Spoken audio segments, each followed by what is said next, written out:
Jubilee hills assembly నియోజకవర్గ పరిధిలోని యూసఫ్గూడ వెంకటగిరిలో ఇంటింటి ప్రచారంలో రాష్ట్ర మంత్రి కొండ సురేఖ పాల్గొన్నారు. కాంగ్రెస్ అభివృద్ధి నవీన్ యాదవ్ కు ఓటేసి గెలిపించాలని ఈ సందర్భంగా అభ్యర్థించారు.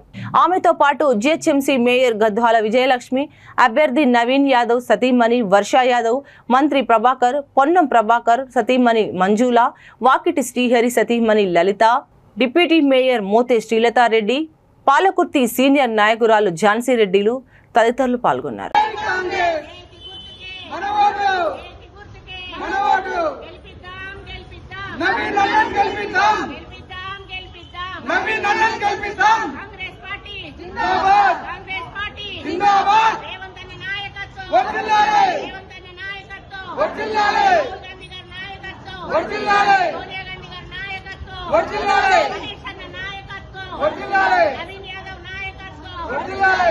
క్యాండిడేట్ కి ఈ క్యాండిడేట్ కి మీరు పోల్చుకోండి ఎవరు పని చేస్తారు ఎవరు పని చేయలేరు అనేసి. ఎందుకంటే వీళ్ళు ఆల్రెడీ పొలిటికల్ ఫ్యామిలీ నుంచి వచ్చారు.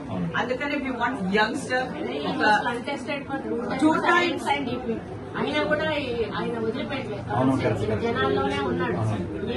మా ఊళ్ళో ఏం చేస్తారు, ఓడిపోతే మళ్ళీ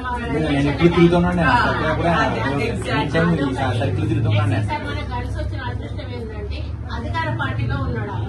అప్పుడు వేరే పార్టీలో నుంచి అధికార పార్టీలో ఉన్నాడు. సీఎం గారు స్వయానా నేను నియోజకవర్గాన్ని ఇప్పటికే దాదాపు 1,000 కోట్ల వరకు కూడా మనం అభివృద్ధి జరుగుతా ఉంది. రేపు ఇంకేమైనా చిన్న 150 crores నేనే జీహెచ్ఎంసీ మేయర్ గా శాంక్షన్ చేయించి నార్మల్ గా 400